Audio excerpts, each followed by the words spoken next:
Donc c'est parti, on se retrouve pour ce nouveau podcast. Pour ceux qui ne me connaissent pas, moi c'est Elliot EPF. J'ai une chaîne YouTube sur l'investissement, l'expatriation.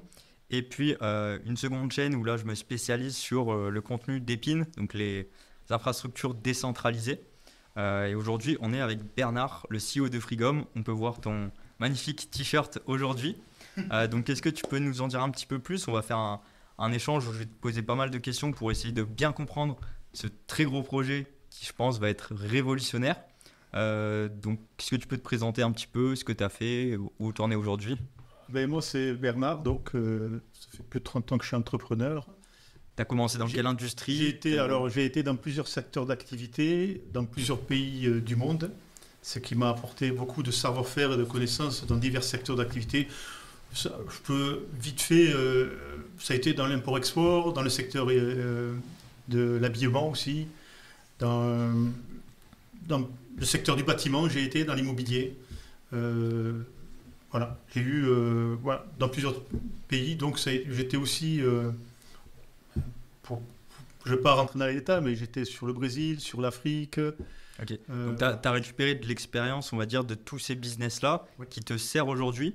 Du Oui. coup, est-ce que tu peux définir un petit peu cette expérience, que ce soit, je sais que tu as fait de l'achat de gros, des choses comme ça, C'est qui ça. t'ont permis de mettre en place des process que tu C'est utilises ça. aujourd'hui pour Frigom? C'est ça. Alors en fait, Frigom est le résultat, c'est une expérience que j'ai acquise pendant plus de 30 ans comment dire ça, Sur les process, sur les surtout. process, sur les relations humaines aussi, c'est super important ça, parce que chaque pays a des mœurs et coutumes, il faut s'adapter.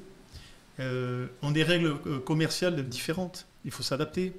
Et ça, c'est un savoir-faire, je pense qu'on ne peut pas acquérir comme ça si on reste dans un seul pays, c'est impossible. Ok, donc tu as vraiment acquis cette Ouais. expérience et d'ailleurs c'est pour ça que je kiffe le projet parce que Mm. tu es le CEO de ce projet, tu portes ce projet. Au fur et à mesure qu'on se côtoie, j'ai quand même compris ta vision et je sais où C'est tu veux ça. aller et on a tendance à ne pas miser sur une boîte mais plutôt à l'entrepreneur qu'il y a derrière et c'est vraiment que ça que j'aime bien là-dessus. Est-ce que tu pourrais définir la mission globale de Frigom, que ce soit en une phrase ou quelques mots? Alors la mission globale, c'est un vaste sujet, parce que vu le projet que c'est, on pourrait dire vite fait sur une grande ligne. Aujourd'hui, on a un réseau Internet qui fonctionne sous un protocole TCP/IP, que peu de gens... Alors les gens connaissent Internet. Quand on leur dit votre adresse IP, ils comprennent ce que c'est. TCP moins. Et par contre, et nous, nous derrière, les fondateurs de ce protocole, d'Internet d'ailleurs, les pères fondateurs, ont développé quelques années après, ils se sont aperçus de tous les problèmes qu'ils avaient, un autre programme qui serait, on va dire, mieux que ce programme-là. Et ce que moi je vais utiliser comme programme et avec le soutien de ces pères fondateurs du web. Ok, ça marche. Donc pour résumer, Frigom, ça va permettre d'un point de vue concret de scaler Internet parce qu'aujourd'hui il y a des problématiques. C'est ça. Et j'aime bien illustrer, généralement peu de personnes le conscientisent et même moi Ouais. avant de connaître Frigom du coup je ne le savais pas du tout. Ouais. Mais concrètement si on prend notre téléphone, on va sur Internet, notre téléphone va d'abord se mettre en 5G, Oui. il va chercher l'accès Internet Oui. et s'il ne le trouve pas il va redescendre en 4G Oui. puis en 3G. Et j'aime bien aussi imager de se dire, il y a quelques années, on était en 3G, ça marchait très bien. Puis au fur et à mesure du temps, on se dit Internet c'est plus rapide, mais non, parce qu'on est obligé de passer à la 4G, puis à la 5G, C'est ça. toujours en augmentant, parce que justement cette infrastructure, le TCP/IP, ne fonctionne pas Non. et a des limites. A beaucoup de défauts, beaucoup de problèmes. D'ailleurs, les fondateurs de ce protocole le savaient. Ils se sont aperçus quelques années après. C'est pour ça qu'ils ont développé un autre programme. Et le problème, il n'y a pas une adoption de ce programme parce que les pays ont développé, tous les pays du monde ont développé ce protocole TCP/IP en filaire. Et c'est très compliqué de changer de modèle économique, enfin de modèle. Ok, C'est très compliqué. ok. Ouais, donc pour faire un petit peu d'histoire, comme tu en viens au TCP/IP, TCP/IP, il me semble, c'est en 1980 que ça a été Oui. publié par Louis Pouzin et John Day, qui Oui. sont aussi advisors pour Frigom. C'est ça. Et du coup, le truc, ça a quand même 40 ans. Oui. Et du coup, il y a 40 ans, ils ne se sont jamais imaginé qu'il y allait avoir de la blockchain, des transactions crypto-monnaies, C'est ça. des transactions IoT, donc tout ce qui Oui. est objet connecté. Oui. Et du coup, ils se sont dit, OK, on a créé quelque chose que tout le monde utilise aujourd'hui, mais on sait que ça ne tiendra pas. Donc, ils ont développé ce fameux protocole RINA Oui. qui a été publié en 2008. Et de ce que je comprends, Freegum utilise ce projet qui est open source, Oui. que jusqu'à maintenant, personne n'a réussi à l'exploiter. Non. Du coup, Freegum parvient à l'exploiter avec votre technologie. Oui. Alors, il fallait trouver un protocole, on va dire, qui puisse utiliser ce programme RINA sans qu'il y ait une collusion avec le TCP/IP. C'est-à-dire qu'on ne pouvait pas mettre... Alors, il y en a qui ont essayé. Hein. Il y en a qui ont essayé, quand même, ce serait mentir de ne pas le dire. Il y en a qui ont essayé, mais ça ne peut pas fonctionner correctement. Il y a des fonctionnalités de RINA, du protocole RINA, on va dire, du programme RINA. Ils ont essayé de le mettre dans le protocole TCP/IP, mais c'est très compliqué. Le programme RINA est fait pour fonctionner sans TCP/IP. En fait, ça résout les problèmes du TCP/IP. Voilà. Voilà. Il y a une multitude d'avantages. Est-ce qu'on peut en citer quelques-uns? Il me semble que c'est vitesse, les risques de hacking également. Alors, c'est ça. En fait, avec ce protocole-là, déjà, nos données personnelles sont protégées. Ça nous appartient, personne ne peut nous les pirater. D'ailleurs, c'est un protocole, le programme RINA est impiratable et les firewalls, tant pis pour eux, c'est plus nécessaire. Ok. Voilà. Ça a été conçu pour ça au départ. Ok, je vois. Si on revient un petit peu à la création de ce projet de Freegum, comment t'es venue l'idée? Est-ce que tu t'es dit directement comment t'es venue cette idée que Internet ça marche pas? Parce que moi j'en ai parlé à quelques amis développeurs, des mecs qui travaillent en informatique, et ils m'ont dit qu'ils connaissent le TCP/IP, mais à aucun moment ils se sont remis en question sur ce qu'ils ont appris à l'école ou sur où est-ce qu'ils travaillent, en se disant ok, je développe une couche au-dessus, mais est-ce que cette couche du TCP/IP n'a-t-elle pas des problèmes et on ne pourrait pas faire quelque chose? Donc comment t'es tombé dessus sur RINA, sur Internet ou je sais pas? Alors c'est une très longue histoire. En fait, le départ, ça n'a rien à voir avec ça. Hein. Au départ, j'étais sur un projet de serrure intelligente et je m'étais très vite aperçu qu'il y avait énormément de concurrence et tout le monde se battait, avait le même cheval de bataille. Et on sait que si on veut être disruptif, il faut, on va dire qu'il y a dans le business, il y a deux types de business, horizontal et vertical. Le vertical, c'est la énième copie du énième projet. Horizontal, c'est 0,1%, 0,2% des projets qui se créent. Et j'ai voulu, avec cette serrure intelligente, parce que j'ai un brevet dessus, comment dire ça, l'allier, la faire correspondre à quelque chose de plus utile, qui se démarque de la concurrence. J'ai voulu être différent de la concurrence, et je me suis dit, mais pourquoi pas créer un réseau avec cette serrure intelligente? Voilà, comment s'est commencé le projet RINA. Parce que la serrure connectée, du coup tu l'as pas mentionné, mais c'était avec du BOT, donc avec l'authentification via la blockchain. C'est ça. Parce que concrètement aujourd'hui, la problématique des serrures connectées, c'est Wi-Fi et Bluetooth, donc c'est piratable à distance. Exactement. Du coup, si tu as rajouté cette authentification par la blockchain dans ton brevet, ça permet justement de pallier cette problématique. Et donc, tu en es venu justement à te dire, je vais faire un réseau. Donc, tu as documenté là-dessus et tu as trouvé RINA. C'est ça. En fait, parce que je me suis aperçu aussi que effectivement, la blockchain avait des problèmes aussi. En fait, je suis quelqu'un, j'ai toujours été comme ça.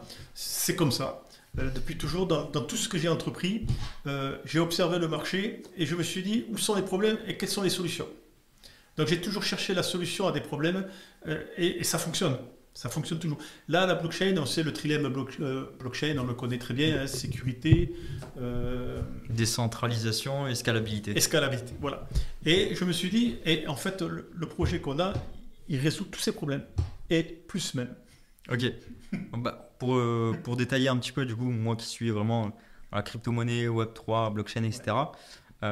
Aujourd'hui, une blockchain, donc on va prendre l'exemple d'Ethereum, on veut faire une transaction, même au dernier bull run, j'ai déjà payé $300 pour faire une seule transaction. Parce qu'il y a de la congestion du réseau, il y a tout le monde qui est dessus, il y a beaucoup d'activités. Donc, payer cher, c'est un problème de scalabilité, donc il ne peut pas y avoir beaucoup de transactions et c'est cher. Il y a la problématique aussi de décentralisation. On a vu Ethereum est passé de Proof of Work à Proof of Stake. Mais du coup, où est-ce que sont stakés ces Ethereum sur des validateurs qui, eux, sont centralisés plutôt, pour réduire les coûts, surtout. C'est ça. En fait, contrairement à ce que le message qu'on essaie, que la blockchain, que les blockchains essayent de diffuser, qui sont décentralisés, en aucun cas ils sont décentralisés parce que dans leur code il y a le TCP/IP, puisqu'ils sont obligés d'utiliser des serveurs de Amazon ou autres, ils sont centralisés dans des data centers. Donc déjà c'est pas décentralisé pour moi. Et ils utilisent dans leur code, il faut le savoir, le TCP/IP pour pouvoir circuler à travers Internet. Sinon ils ne peuvent pas circuler. Contrairement aux messages qu'ils peuvent dire, c'est centralisé.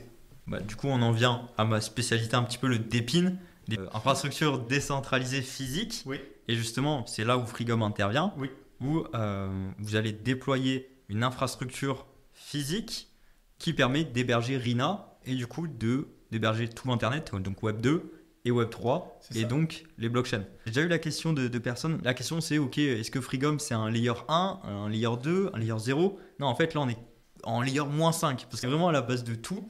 Et c'est ça qui est dingue avec Frigom, c'est que jusqu'à maintenant il n'y a personne qui a réussi à remettre en cause le système total. Et de ce que tu m'avais expliqué aussi, quand on voit un projet comme ça, on se dit ok, mais les chances de réussite sont très faibles. Mais de ce que j'ai compris, quand tu fais une transmission de données, que ce soit en IoT, donc les objets connectés, que ce soit en crypto-monnaie via la blockchain, cette donnée choisit le chemin le plus simple, le plus court d'accès, qui coûte le moins cher avec le sans encombre. C'est ça. Donc au final, dès que RINA est déployé, bah, si d'un point de vue géographique, les transmissions de données, transactions passent par ici, elles vont choisir RINA automatiquement, c'est bien ça ? Automatiquement. Parce qu'en fait, alors, au niveau technologie, il faut le savoir, hein, la technologie qu'on va utiliser, donc le programme RINA, par rapport au TCP/IP, on a 10 ans d'avance au niveau technologique. Il faut le savoir. Alors que TCP/IP, ça a 40 ans de Et puis, retard. Le problème de tout ce qu'ils essayent de faire avec le TCP/IP, on va dire d'essayer de l'améliorer parce qu'il y a de plus en plus de trafic, donc il y a de plus en plus de problèmes. Ils ne vont pas le dire. Ça bug de plus en plus. Et on va dire, pour faire simple, c'est un pansement sur une jambe de bois qu'ils essayent de faire pour régler le problème. Nous, au niveau, le programme RINA, ça a 10 ans, c'est pas des bêtises, ça a 10 ans d'avance au niveau technologique sur ce protocole TCP/IP. Alors, effectivement, on ne peut pas dire layer 1, layer 0, on est complètement au-dessus de tous. La transmission de données, elle est déjà sans fil. On n'utilise pas le câble. Alors, pour le futur, le câblage, peut-être ça peut créer des problèmes s'il y avait un conflit, on va dire, dans un pays. On va dire que les communications web sont mortes, c'est fini. Alors que nous, avec notre infrastructure, on va dire que pour imager, pour faire simple, on prend notre boîtier, on se promène sous le bras dans la rue avec et on continue à communiquer avec tout le monde. Ok. Voilà, tout simplement. Ok, donc ouais, grosse révolution à ce niveau-là, mais qui est nécessaire. Et si c'est pas Frigom, ça sera quelqu'un d'autre. Mais pour l'instant, ils n'ont pas la technologie. À un moment donné, ça sera quelqu'un d'autre de toutes les façons. Ok, donc c'est vraiment la course au premier qui déploiera tout ça. On est bien parti quand même. Ouais, c'est ça. Et du coup, autre question que j'avais notée qui, je pense, est intéressante. Ça reste quand même un très gros projet. Donc, depuis quand tu y travailles, il me semble que ton premier brevet déposé, c'était en 2020. Oui. Donc, tu as bossé encore avant depuis... Oui, ça fait plus de 3 ans et demi que je travaille dessus, vraiment. Tous les jours, 7 jours sur 7, 12 heures, 14 heures par jour. Ok, donc tu as développé tout ça sur tes fonds propres, notamment tout ce qui est avocat, les brevets. Parce que je sais que tu fais très attention aux brevets pour ne pas te faire devancer par des potentiels concurrents. C'est ça. Donc, très gros projet, mais tu t'y prépares et tu sais comment avancer justement avec ton expérience des autres business. Mon expérience passée, j'ai vu, comme on dit, quand on est dans ce secteur, quand on est entrepreneur et qu'on a travaillé dans pas mal de pays du monde, on va dire qu'on a fait un peu la guerre. On a vu des choses incompréhensibles et aujourd'hui, effectivement, je suis un jour d'échec dans le business. J'essaie d'anticiper un maximum toute action et essayer d'avoir toujours plusieurs coups d'avance. C'est pour ça que derrière moi, je m'entoure de personnes qualifiées qui ont un certain caractère. Cabinet d'avocats, c'est le plus gros cabinet d'avocats du pays où je me trouve. Ils sont très dynamiques et il faut savoir s'entourer de personnes disruptives, intelligentes et qui ont envie d'avancer. Voilà, ça c'est très important. On en vient du coup à ma prochaine question sur justement de qui est-ce que tu t'entoures. Est-ce que sans donner de nom bien sûr. Oui. Après, je sais que vous êtes assez transparent sur LinkedIn, etc. Oui. Mais comment tu as recruté par exemple le CTO sur la partie technique et quel genre d'autres personnes tu t'entoures qui font que c'est vraiment Freegom une équipe gagnante et toi qui es à la tête de ce gros projet? Une chose, effectivement, au travers de mes expériences, une chose que je n'avais pas encore vraiment bien testée, c'était, on va dire, le recrutement.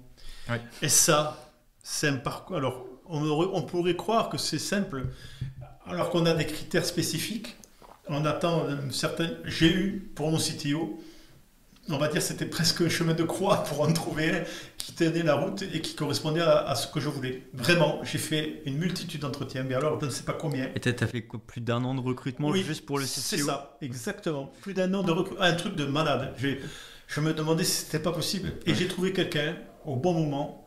Et là, j'ai trouvé, on va dire, je pourrais dire la perle rare. Okay. Ah, vraiment. Et on s'entend super bien. Il a les mêmes esprits que moi dans le côté entrepreneurial, côté disruptif. Alors lui, il a toujours été. Alors c'est le paradoxe. C'est quelqu'un qui est. Il n'est pas autiste. On peut pas dire ça. C'est quelqu'un de très intelligent, qui comprend très vite les choses. Et il est un peu comme moi dans certains domaines. C'est-à-dire qu'on a tendance à. On nous pose une question et on a tendance à trop développer. Oui, c'est ça. C'est justement, si on peut même faire un dézoom global où tu vas voir le CTO, il faut parler son langage, c'est très compliqué. C'est ça. Toi, où tu as tes idées qui vont à 100 dans ta tête, mais tu arrives à parler avec le CTO. Et puis moi qui arrive à parler avec des CEO et des personnes qui portent des projets. Oui. J'arrive un peu à synthétiser les idées et mettre des mots plus simples sur tout ça, quoi. Donc. Il vaut mieux parce que nous, quand on écoute les discussions qu'on a avec mon CTO, c'est 2-3 heures d'affilée de discussion pour trouver des solutions techniques, hein, attention. Ouais. Et waouh, celui qui nous écoute à côté, je pense qu'il abandonne rapidement. Oui, c'est ça. En plus, du coup, Freegom, ça fait depuis l'année dernière que je suis. Donc, ces 3 dernières années, c'était vraiment pur recherche et développement. Oui. Et en plus de ça, plus tu as avancé, plus tu as découvert d'autres choses qui potentiellement peuvent te servir beaucoup sur l'avenir. Effectivement, comme tu l'as dit au début, le projet Freegom, c'est le projet de ma vie. J'ai fait, je vais pas rentrer dans les détails, j'ai été dans certains domaines qui étaient très grosses, des très gros secteurs, mais ce projet-là, qui n'a pas encore produit de chiffre d'affaires, je précise, depuis quelques mois, avec mon CTO, avec d'autres personnes de mon entourage, on va dire ça comme ça, on s'aperçoit on se rapproche de nous même dans certains domaines, pour le Bitcoin par exemple. Ouais. Voilà. Carrément, on va en parler un petit peu. Ouais. Juste avant, est-ce que tu peux nous donner... Alors, je connais un petit peu ce business model parce que y a Helium Network. Alors, on peut vraiment pas le qualifier de concurrent, éventuellement de concurrent indirect ou éventuellement de concurrent sur une stratégie de déploiement. Ouais. Je rappelle que Helium Network, on va dire, c'est vraiment le projet d'Eping, donc c'est des infrastructures décentralisées, mais en aucun cas ils hébergent Internet, ils sont vraiment sur plutôt un layer 1. Oui. Donc voilà, on est vraiment... Freegom va héberger Helium à ce niveau-là. À la limite, c'est ça plutôt. Ouais, c'est ça. Et du coup, est-ce que tu peux nous dire un petit peu plus le business model de Freegom? Alors, le business model, on va dire, de cette année, voire 2025, puisque après, comme Helium l'ont fait, une fois que tu as ton infrastructure décentralisée, il y a beaucoup de choses à faire là-dessus. Vraiment, en fait, le projet Freegom, il va avoir un impact, on va dire, sur le développement de plusieurs années, on va dire presque dans tous les secteurs d'activité qu'on peut connaître aujourd'hui dans le monde. Ok, et si on parle du coup concrètement, cette année, je sais que Freegom se déploie sur la partie Web3 crypto. Oui. Tu peux nous donner un peu une idée de comment vous rémunérez là-dessus? Alors, nous rémunérer pour l'instant... du coup, le modèle économique, comment il est... Alors aujourd'hui, dans cette première année, on est dans la période de levée de fonds. Ouais. Pour quelque part, ce sont des actions de Freegom qu'on va céder, un certain pourcentage du capital. Pour une petite somme, en fait, c'est la seule levée de fonds qu'on fait, de 2 millions d'euros.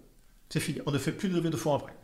Les autres parts de la société, 70% 80% de la société sont réservés pour les réseaux blockchain, qui voudront rentrer dans le capital de Freegum, parce que l'idée, c'est que ça appartienne à beaucoup de... Enfin, quelque part, c'est un projet qu'on va décentraliser et qui va appartenir à beaucoup de blockchains. Ouais. On va mutualiser parce qu'on est dans l'esprit gagnant-gagnant pour tout le monde. C'est ça. Voilà. En effet, de ce que j'ai compris et j'ai réussi à conscientiser, c'est qu'en fait, les blockchains ont vraiment une nécessité de par RINA, du coup Freegum. Oui. Et en fait, ces limites, elles n'ont pas d'autre choix que de passer par là. Oui. Parce que je rappelle, moi, en tant qu'utilisateur blockchain, dernier bull run, une transaction, je payais $300. Oui. Actuellement, aujourd'hui, sur Ethereum, donc on est en février 2024, il y a des transactions, je les paye $30-50 s'il faut déposer ou autre. On est entre bear market et bull run, on va dire. Mais en tout cas, il n'y a pas de nouvelles activités blockchain, il n'y a pas de nouveaux arrivants qui font du volume. Donc s'il y a du volume de transactions, ça peut très bien arriver à $500 par transaction et ça peut être intenable. Et du coup, c'est une grosse limite de scalabilité des blockchains. Oui. Donc, toutes les blockchains veulent une adoption de masse, oui. Et pour avoir cette adoption, il faut du coup une infrastructure qui puisse réduire ce trillium de blockchains, donc scaler, aller plus vite sur la blockchain et réduire les frais. C'est ça.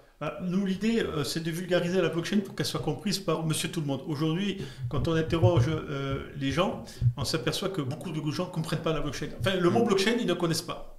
Par contre, vous avez entendu parler du Bitcoin? Ah oui, c'est dans la blockchain. Ah bon, voilà. Et nous, alors, ce qui est bien avec notre projet, c'est qu'on va vulgariser la blockchain. On va la simplifier. On ne demande pas aux gens de comprendre comment ça fonctionne.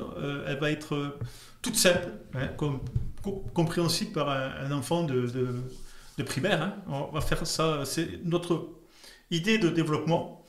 Et le fait, par exemple, tu as donné un exemple des prix d'Ethereum au niveau transactionnel.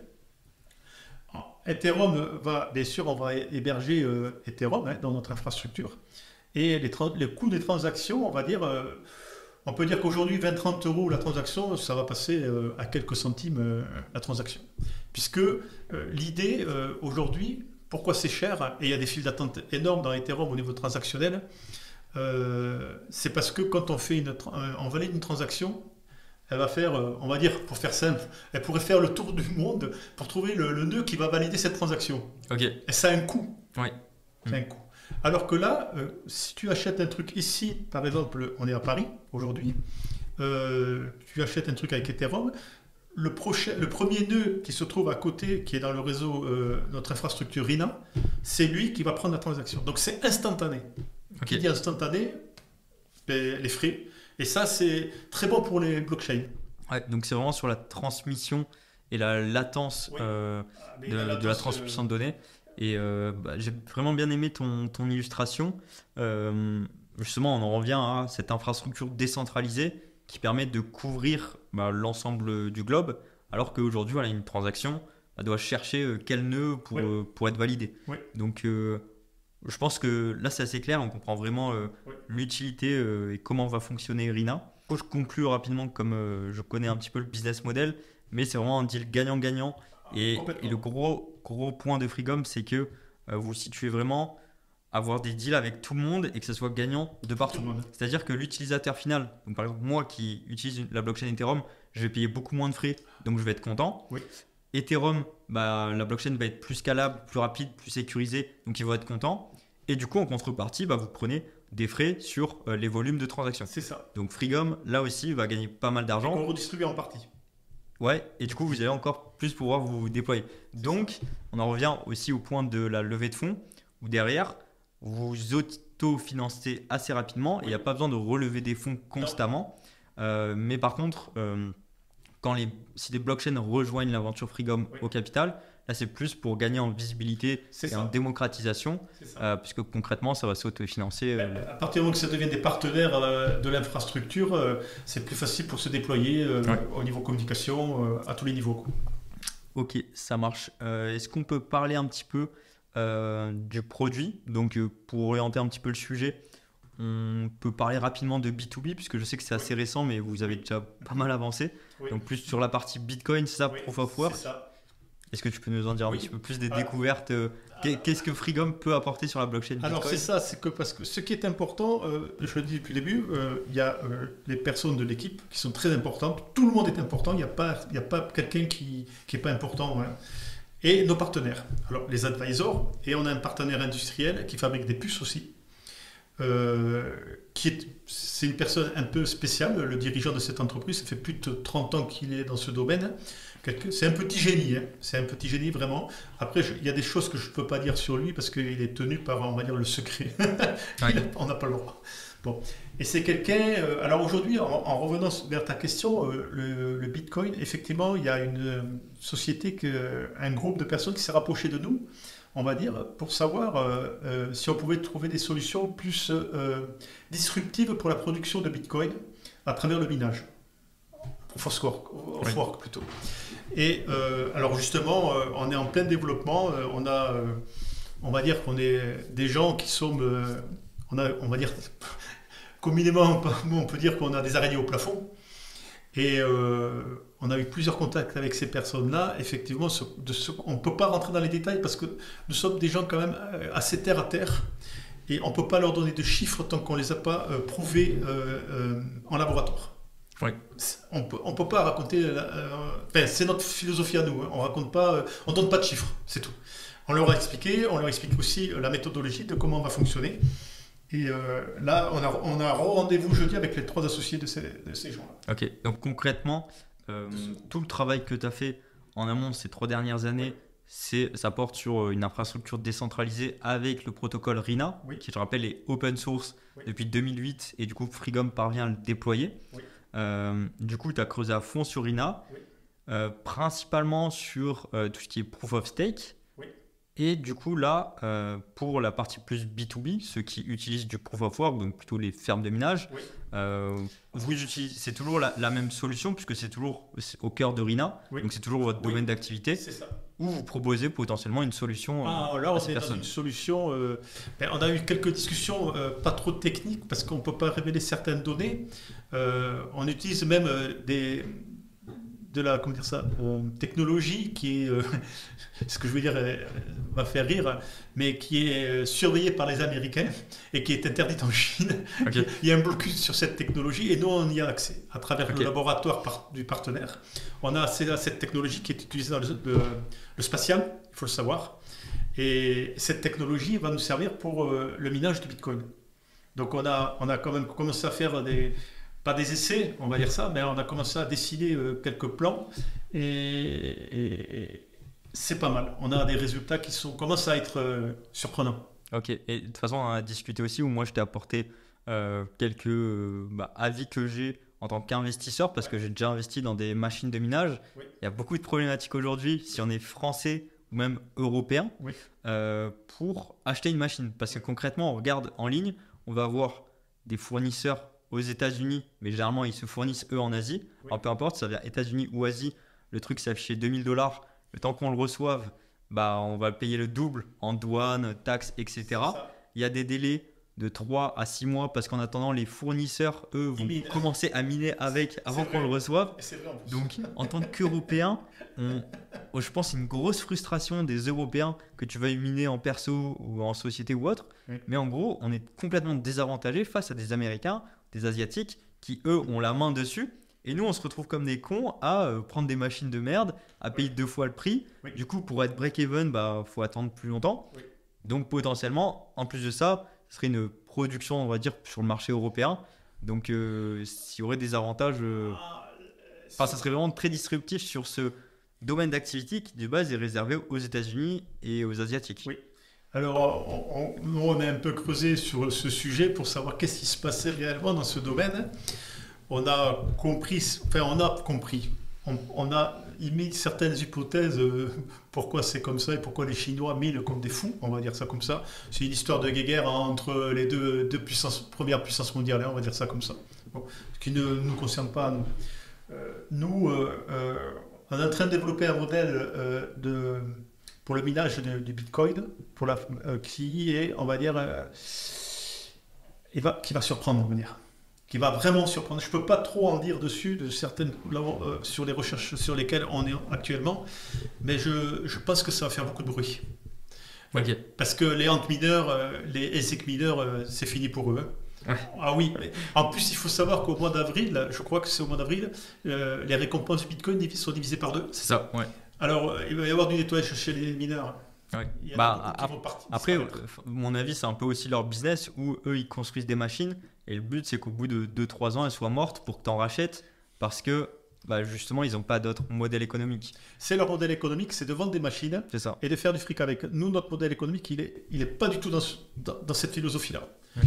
Nous, la machine, pour donner juste ce détail, parce que pour l'instant, là où on en est, là, on évite de trop diffuser, de donner des informations, c'est que cette machine, si demain tu en as une comme ça et tu dis oh, mais je ne veux plus miner du Bitcoin parce que ça ne m'intéresse plus, pas de problème.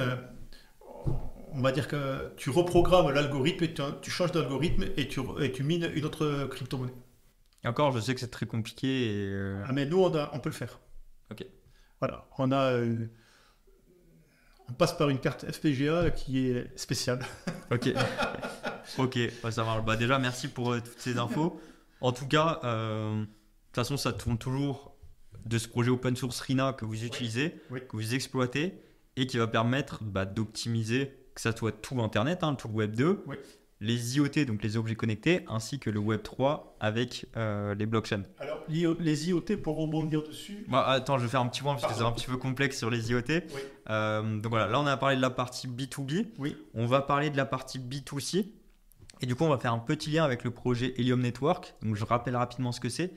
Helium Network, il me semble que de base, c'était même pas en blockchain. Je sais Non. pas. Ouais, de base, c'était vraiment une infrastructure décentralisée qui permettent d'héberger des IoT, enfin de transmettre des informations IoT. Par des hotspots, un peu. Ouais, un peu, donc un IoT, ouais. en gros, c'est des objets connectés. C'est ça. Et moi, ça, ce que je ne savais pas, c'est que un objet connecté, en fait, chaque mini transmission de données, Oui. mini transaction, ça a un certain coût. Oui. Généralement, c'est inclus dans le coût. Je sais pas, on achète une montre connectée, peu importe une alarme, peu importe. Dans le prix d'achat, il y a une partie qui va couvrir les frais de transmission de données. C'est comme quand on envoie un SMS. Avant, on le voyait où c'était quelques centimes le SMS. Maintenant, on ne le voit plus puisque c'est inclus et peut-être optimisé. Oui. En tout cas, chaque transmission de données a quand même un coût, que ce soit en Web 2 ou en Web 3. Donc, Helium Network ont réussi à déployer cette infrastructure décentralisée pour faire de la transmission de données via des IoT. Concrètement, qu'est-ce que tu peux nous dire la différence entre Helium Network et Freegom? Comme on l'a dit, ça n'a rien à voir. Non. Même si on a tendance à le comparer un petit peu, quand on a ce système de boîtier finalement, de serveur, C'est ça. mais rien à voir. Alors, il faut savoir qu'aujourd'hui, les IoT, de plus en plus d'IoT, ne veulent plus être tributaires du changement des piles pour qu'elles puissent fonctionner. Donc, les fabricants mettent de plus en plus de types de piles qui se rechargent par résonance magnétique. Ok. Notre boîtier Freegom, on va dire, je vais appeler ça boîtier pour l'instant, box, a dedans on va dire un émetteur pour recharger ces IoT en énergie. Ok. Voilà. Donc Par résonance magnétique, c'est comme. Voilà. Okay. On a un émetteur par résonance magnétique pour recharger ces Donc en IoT. gros, ça se recharge avec des sortes d'ondes. C'est ça, c'est des fréquences. Ok. Qui n'a aucune incidence sur le corps humain. Ok. C'est très important. Et alors, il faut savoir que les IoT aujourd'hui sont piratables. Oui. Ok. Ça passe par des fréquences et c'est piratable. Alors, nous, la différence qu'on fait, c'est que toutes les IoT sont captées dans l'environnement où on se trouve. Elles sont appairées, à condition qu'elles vous appartiennent, donc on peut les appairer, bien sûr. Et elles se transforment en BOT. Ça passe par la blockchain. Alors là, c'est impiratable, par contre. Okay. Toutes les transmissions de données se font par la blockchain. C'est un réseau privé qui sera dédié pour ces objets connectés, on va dire, et c'est pas possible de pirater. Ok, donc là on rejoint l'idée initiale de ta serrure connectée qui est au final une serrure BOT. C'est ça, donc BOT c'est ça. Blockchain of Things, of Objects. C'est ça. Donc ça rejoint un petit peu ça. Donc on va dire on a Helium, pour bien comprendre, qui a une infrastructure décentralisée uniquement pour des IoT, sauf que c'est à câble. C'est pas scalable parce qu'ils utilisent le TCP/IP, donc on en revient un petit peu à ces problématiques. Du coup, Freegom, se déploie d'une certaine façon, de façon décentralisée, donc comme Helium, avec une sorte de box Frigom. C'est ça. Et cette box permet d'héberger du coup une infrastructure qui est soutenue par RINA, ce projet open source. Donc, je rappelle, il y a eu le TCP/IP qui a été créé en 1980. Et les créateurs du TCP/IP se sont rendus compte que ça n'allait pas pouvoir tenir. Oui. Donc ils ont développé RINA, du coup presque 30 ans plus tard. Mais aujourd'hui, il n'y a personne qui a réussi à l'exploiter. Et Frigom réussit à l'exploiter avec cette infrastructure décentralisée. Également, avec les deux advisors. Voilà. Donc on a vraiment les... Moi, en plus, un truc qui m'a choqué, c'est que je me suis toujours dit, aujourd'hui j'ai 25 ans et je me suis dit, bon, le Web 3, c'est ma génération. Oui. Même le Web 2, les réseaux sociaux, c'est ma génération. Oui. En fait, non. C'est eux, ces personnes qui ont créé en 1980, donc je crois qu'ils sont nés en quoi, en 1950 Alors, Louis Pouzin, je ne vais pas donner son âge, mais c'est un papy. Donc, les mecs, ça fait 80 ans, ils bossent sur Internet. On peut dire ça. Donc, c'est vraiment c'est eux qui ont créé le Internet qu'on utilise aujourd'hui. Oui. Donc, c'est vraiment exceptionnel d'avoir ce genre d'advisor. Et ils sont, en plus, c'est des gens très simples, très sympas et accessibles. Vraiment, c'est impressionnant. Ok. Après, justement, on en avait discuté aussi. C'est des profils très tech qui ont du mal à déployer cette partie business. Parce que tu peux avoir un projet révolutionnaire, mais si tu n'as pas un revenu, un modèle économique, en fait, tu ne vas jamais te déployer. C'est ça. Donc, faut rappeler que dans le monde capitaliste, une société, c'est pour faire de l'argent, mais elle a besoin de cet argent pour aussi se déployer et scale. C'est ça. Donc, si tu as un profil très tech, mais tu ne sais pas faire de business, c'est compliqué à mettre en œuvre. Ouais. C'est vraiment leur profil, ils sont très tech, ils sont, on va dire, dans leur monde même, je dirais. Ouais. et pas compris des fois par beaucoup de monde pour des raisons, on va dire, qu'on va pas dire. Et aujourd'hui, ces gens-là, je leur ai présenté mon projet en leur disant que ce qu'ils ont développé, je veux qu'ils le soutiennent et qu'ils rentrent dans l'équipe. Quand je leur ai présenté ça avec plus de détails, ils n'ont même pas discuté, ils étaient vraiment super contents. Il y a enfin quelqu'un qui a compris votre projet. On a des génies incompris qui rencontrent Bernard de Frigom, un autre génie incompris qui essaye de jouer ensemble. Juste pour rappeler, parce que je l'avais noté et j'aime bien illustrer de cette façon, où justement ça rejoint à une question qu'on m'avait posée. Est-ce que Frigom c'est un layer 1? Donc pas du tout. Si on reprend un petit peu la chaîne logistique, aujourd'hui on a l'électricité, ensuite on a les hébergeurs, Amazon Web Services, les gros data centers. Ensuite, on a l'infrastructure du protocole TCP/IP qui transmet de la donnée. Oui. Ensuite, on va dire on a le Internet, le clean web, Web 2, ensuite le Web 3, ensuite les blockchains, et ensuite on a Layer 1, Layer 2, Layer 3. Donc on a vraiment cette chaîne logistique qui amène aujourd'hui à faire de la transmission de données. Et du coup, Frigom, il se place vraiment à la place du TCP/IP avec RINA. Et du coup, c'est vraiment en mode layer -5, peu importe comment on l'appelle. Oui, c'est vraiment la base de tout. On n'a pas, nous non plus, on s'est toujours posé la question. On a dit, on donne pas de nom parce qu'on ne sait pas. On est complètement en décalage de tout le monde. Alors, on se connecte à tout le monde pourra rentrer sous certaines conditions, bien sûr pour la communication.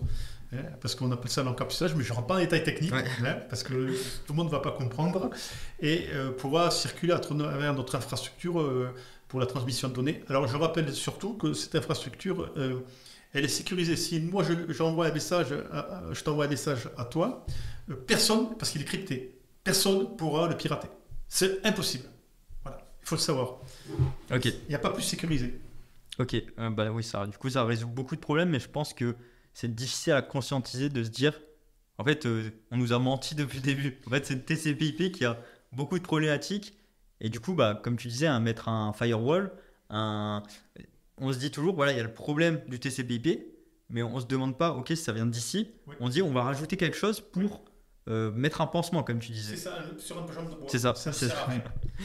C'est pour ça que, en termes de sécurité, comment dire ça, nos données nous appartiennent, qui seront installées dans le matériel qu'on fournira aux personnes qui seront hébergeurs de l'infrastructure. Je ne rentre pas dans les détails. Ouais. Parce que si tu as des questions posées sur le sujet, je ne vais pas y répondre avant. C'est ça. Ok. Écoute, j'aimerais bien refaire un tout petit résumé. Comme ça, vraiment, il faut que ça soit le plus clair possible. Aujourd'hui, si quelqu'un est intéressé pour rejoindre d'une certaine façon l'aventure Freegom, du coup, j'ai envie de dire, il y a 3 choix. Tu me dis si je me trompe. Première, sur la levée de fonds en part de société actuellement. Secondement, si on est un B2C, donc un particulier Oui. qui souhaite devenir hébergeur de cette infrastructure et du coup gagner des revenus sur toutes les transactions Oui. blockchain, les validateurs, etc. C'est Oui. possible. Oui. Donc il va y avoir un petit boîtier qu'on installe chez soi. Oui. Je sais que tu veux être très disruptif et être en mode plug and play hyper simple. C'est ça. Le mec il reçoit son boîtier, il branche Et ça marche. et ça marche. Il a son wallet et il reçoit des rendements. C'est ça.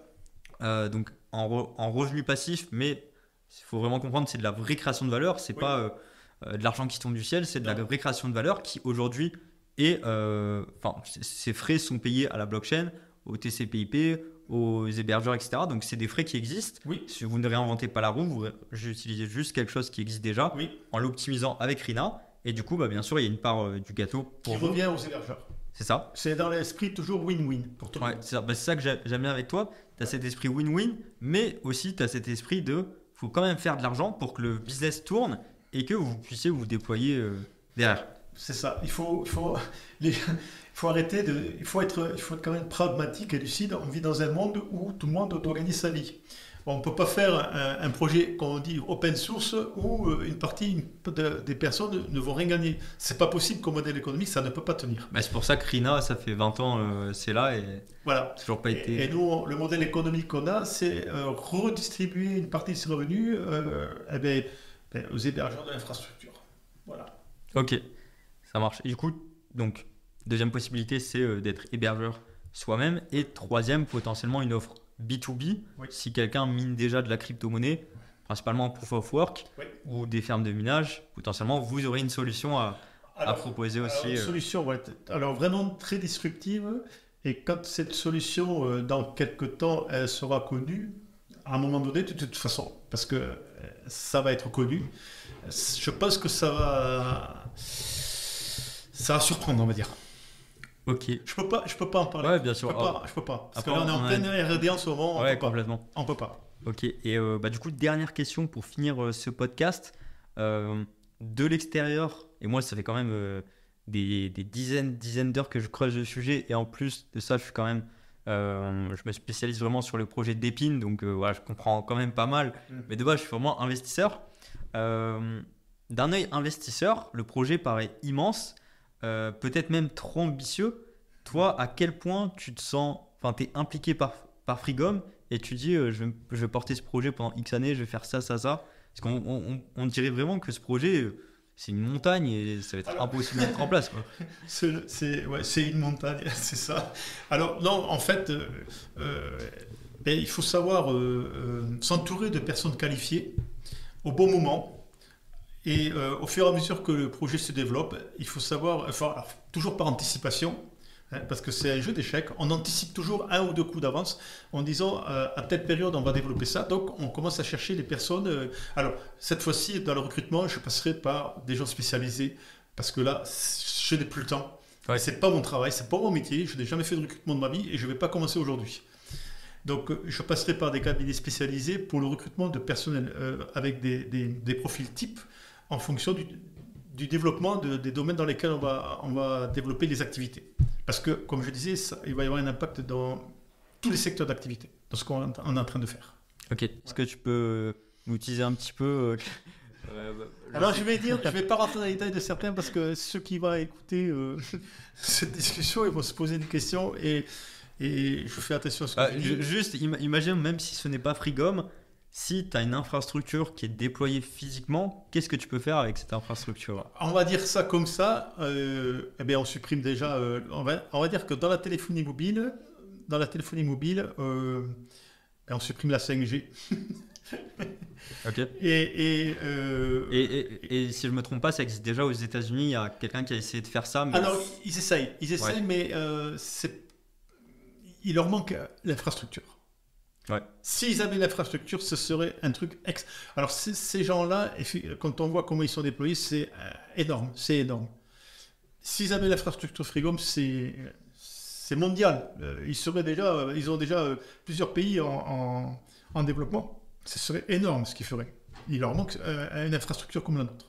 Mais on ne va pas leur dire parce que c'est nous qui allons le faire avec un brevet à la clé parce qu'on va développer un peu plus qu'eux. Ouais, c'est normal parce qu'on a un peu plus de choses qu'eux. Donc il y en a un brevet en plus là-dessus à la clé. Ok, donc il y a cette partie téléphonie. Il y a aussi la partie Hôtellerie. Hôtellerie, ok. La partie, je crois que tu m'avais dit, pas les gouvernements, mais plus les villes. Alors les villes, ça peut être des partenariats. c'est ça. Alors les villes, effectivement, elles ont aujourd'hui, dans les villes modernes, elles ont des problèmes de circulation le matin aux heures de pointe. Et on a une solution pour eux de rendre plus fluide la circulation des véhicules. Alors on va dire, alors ça va être pour les villes à moindre coût. Vraiment, ça va rien leur coûter parce qu'une fois que l'infrastructure notre infrastructure Frigom est déployée sur la ville,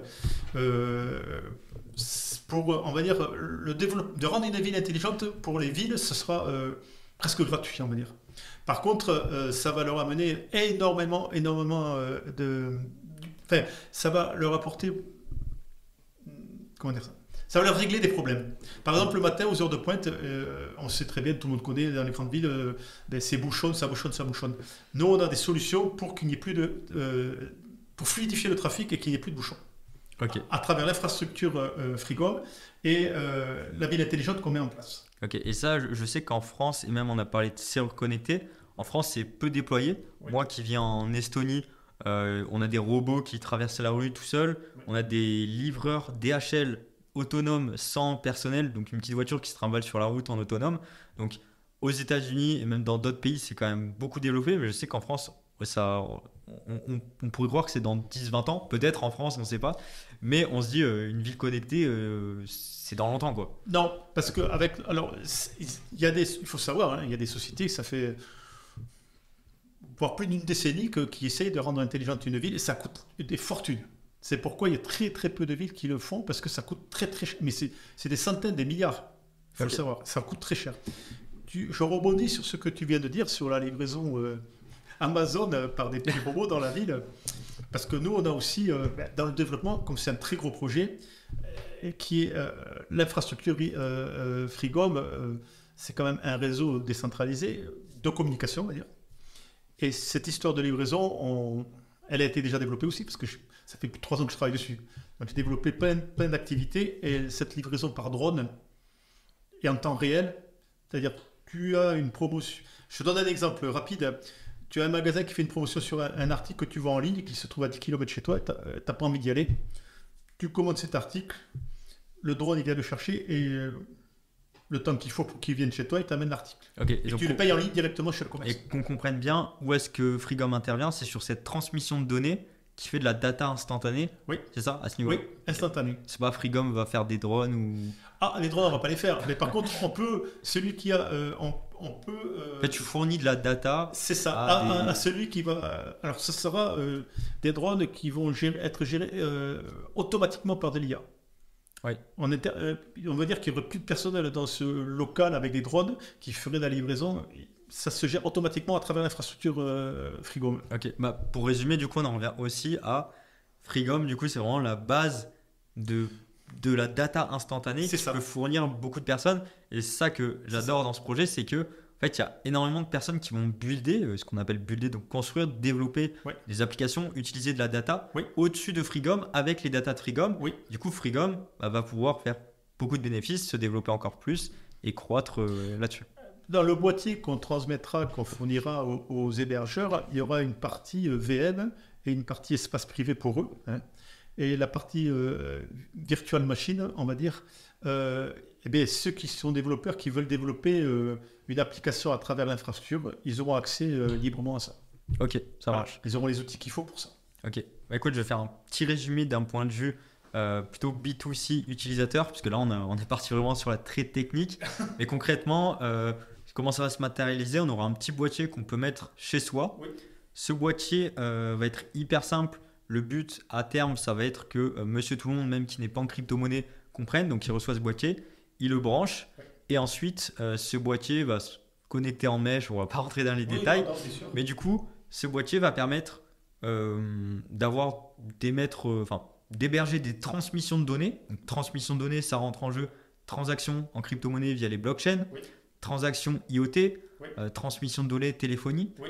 Donc, c'est vraiment une infrastructure qui permet d'une sorte de relais d'antenne pour illustrer un petit peu, de transmettre de la donnée et de récupérer des micro-frais sur toutes les transactions qui vont être énormes parce qu'ils sont déjà énormes sur le TCP/IP et qui sont lentes, qui sont voilà, il y a de la latence, il y a des files d'attente parce que il y a trop de monde donc ça coûte cher, etc.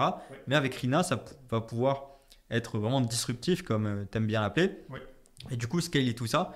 Donc, chez le particulier, on va pouvoir avoir un petit serveur qui héberge tout ça et avoir une sorte de revenu passif via cette création de valeur de la data. C'est-à-dire que l'hébergeur, on va dire ça comme ça, de la box Frigom, je vais dire ça comme ça, ce ne sera pas tout à fait le mot qu'on va donner à un moment donné, je ne sais pas comment on va l'appeler d'ailleurs. Toutes les transmissions qui vont passer par sa box, il y a une commission qui revient à la personne, à l'hébergeur. Combien on m'a posé la question plusieurs fois, combien ça sera de revenus passifs pour l'hébergeur? Alors je pense que ça va être crescendo parce qu'au début l'infrastructure va commencer dans un certain pays petit, on va commencer, mais ça va être très vite développé. Et plus ça va se développer, et bien plus il va y avoir de transactions et plus les hébergeurs percevront de revenus. Ça va être crescendo. Bah, après, comme tu l'as dit, voilà, c'est dur de donner des chiffres, mais tu m'as montré les calculs. Et après, on a quand même des choses qui existent, comme Helium Network. Voilà, on en revient, c'est pas du tout la même chose, mais ils ont une source de revenus qui ressemble à Frigom, une partie par exemple les IoT.